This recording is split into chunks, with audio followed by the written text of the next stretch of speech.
Alhamdulillah Rabbil Alameen. Alhamdulillah, Alhamdulillah, Alhamdulillah. عدد خلقه ورضا نفسه وزنة عرشه ومداد كلماته ومنتهى علمه وجميع ما شاء وخلق وذرى وبرع عالم الغيب وشهادة الرحمن الرحيم المالك القدوس العزيز الحكيم. أشهد أن لا إله إلا الله وحده لا شريك له له الملك وله الحمد يحيي ويميت بيده الخير وهو على كل شيء قدير. وأشهد أن محمدا عبده ورسوله صلى الله عليه وسلم أرسله بالهدى ودين الحق ليظهره على دين كله ولو كره المشركون. أما بعد، يا إخوان المسلمين، أوصيكم بتقوى الله عز وجل. فيقول الله تعالى في كتابه: قد أفلح المؤمنون. ويقول الله تعالى أيضا في كتابه: يا أيها الذين آمنوا اصبروا وصابروا ورابطوا واتقوا الله لعلكم تفلحون. ويقول الله تعالى في سورة الجمعة: يا أيها الذين آمنوا إذا نودي للصلاة من يوم الجمعة فاسعوا إلى ذكر الله وذروا البيع ذلكم خير لكم إن كنتم تعلمون. Alhamdulillah, after praising Allah and sending peace and blessings upon His beloved Prophet Muhammad sallallahu alaihi wasallam, we advise all of you, and I advise myself, to have fearful awareness, to have God consciousness, to have that thing which is called taqwa of Allah. I advise yourself and yourselves and myself to have fear of Allah, to have taqwa of Allah. And the message that I want to convey to you all is that you are already victorious.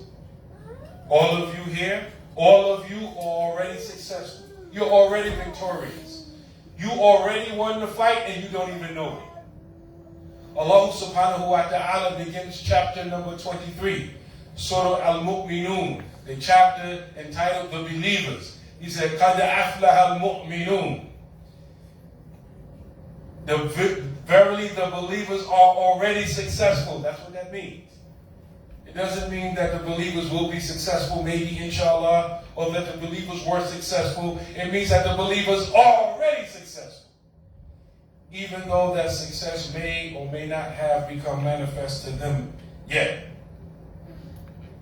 Allah subhanahu wa ta'ala, He mentions at the end of Surah Al-Imran, chapter number 3, verse number 200. It says, O you who believe, sabiru. He gives several commands. He gives several commands. Sabiru usually means, we usually translate it as be patient. We have a couple of brothers here named Sabir. They know what those names mean. But a lot of times we don't know what being patient means. Being patient doesn't mean just sit, wait, and do nothing. That's not patience. Patience means that you keep doing what Allah commanded you, that you stay away from His prohibitions. Even if you don't see the result, the desired results of your actions, you keep doing it and you don't stop. You're persistent. You can even translate be patient as be persistent. In other words, don't give up.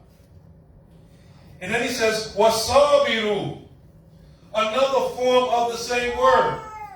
It's the third form. If you know sarf, the conjugation of verbs, it's the third form, meaning it involves someone else.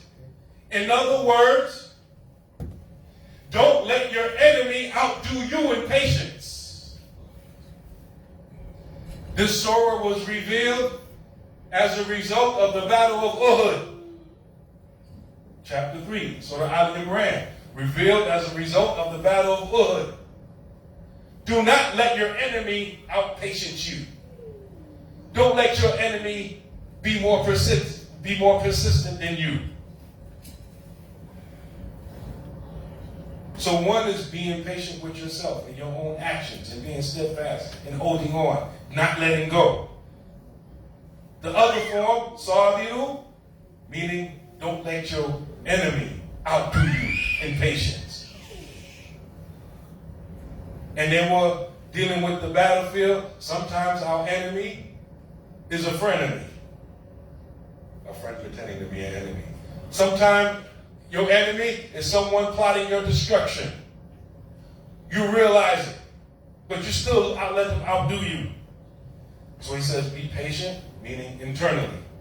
Then he says, be patient again, meaning don't let your enemy outdo you in patience. Then he says, warabitu, and guard the frontiers. We have to be security minded. Physically, we have to be security minded. Everywhere we are at, we have to make sure the borders are protected. We're just not all inside heatless while somebody's ready to attack us from the outside and we don't see it coming. And this also has a spiritual ramification. Don't let that which is outside of you catch you off your square. Be mindful of your spiritual enemies.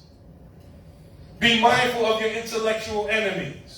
And guard your borders. Wattaqullah. And have fear of Allah. 4 commands. 4 orders. What does fear of Allah mean? At the base level. At the Taqwa 101 level. Do what Allah commanded you. Stay away from what He prohibited. And a lot of us are dropping the ball. I know every week I'm preaching to the choir with you all. But how many of us don't even go to Jumu'ah? When Allah subhanahu wa ta'ala says, Ya ayyuhalladhina amanu, O you who believe. When the call is proclaimed for Jumu'ah prayer, fas'aw ila dhikrillahi wa dhurul bay'ah. Hasten to the remembrance of Allah and leave off everything else. Jumu'ah is one of the 5 obligatory prayers. It takes the place of Salatul Dhuhr on Friday. It's an obligation. We all know a whole lot of people who can go to Jumu'ah but don't go to Jumu'ah. They're letting the guard down. There's a hole in the wall for themselves personally and for the Muslim Ummah in general. لَعَلَّكُمْ تُفْلِحُونَ. So that you will be successful. Adhere to these 4 commands, Allah will give you success. Success in the long run means Jannah, paradise. But we get the good not only in paradise, we get the good in this life as well. The successful believer is successful in this life as well as the next. We're already victorious. All you have to do is hold tight. أقول قولي هذا واستغفر الله لي ولكم ولسائر المسلمين فاستغفروه إنه هو الغفور الرحيم.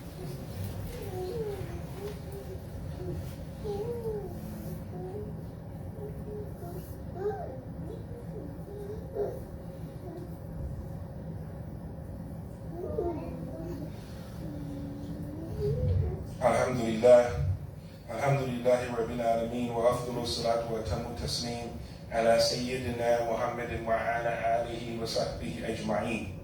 ورضي الله تعالى عن سادة التابعين وعلماء العاملين وأئمة الأربعة المجتهدين ومقلديهم إلى يوم الدين. أما بعد. We're talking about being victorious, being successful. قد أفلح المؤمنون. The believers are already successful. All we have to do is be believers in the true sense, and we already won. Being a believer is not just saying that you're a believer. We have to do what believers do. I want to, in a few minutes that we have left, I want to show us from our own experiences how we are hardwired, especially if you grow up in the hood or you grow up in urban areas. Show how we are hardwired not to think like this. A lot of us, we give up too fast. We don't have what they call stick-to-itiveness. We don't hold on. We give up right before the success shows up. How many of us seen or witnessed or even experienced? And a lot of people don't know how seductive this is. A little child, maybe not even 10 years old yet, or maybe a preteen. he sees the local neighborhood drug dealer. And one day that neighborhood drug dealer, he says, hey, young boy, come here. Take this package from here over there for me. And then he comes back and he gives him $100, $200, several $100 just for going a few blocks delivering a package. A lot of people don't know how seductive that is. Like, what? I got all this? Just for taking whatever he had to go over there? Man, you got anything else for me to deliver? This little boy just made easy money. This little boy, for a 5-minute or 1 hour trip, probably made more than his parents bring home that whole week. That's extremely seductive from somebody that's coming from a poor background.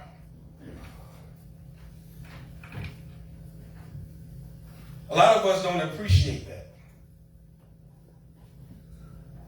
On top of that, in our environments, intelligence, smarts, scholastic achievement, discipline, all of that stuff is made fun of in our environments. Think about that. You were in school. Who was the cool one? The one that failed. The one that didn't come to class. The one that disrupted class. The one that went to his classes, got straight A's and all of that. We got names for people like that. Nerd, geek. So in most of our environments, praiseworthy attributes are made fun of. They're mocked. And I'm sure this doesn't apply for any of us that are growing up Muslim, but the smart, intelligent, scholastic achiever who's disciplined enough in this toxic environment to still go to class and still get good grades and be the teacher's pet, he can't even get a girl. The girls don't even want him. They want the dropouts, the class clowns. That's what they want. He can't even get a girlfriend. The girls make fun of him.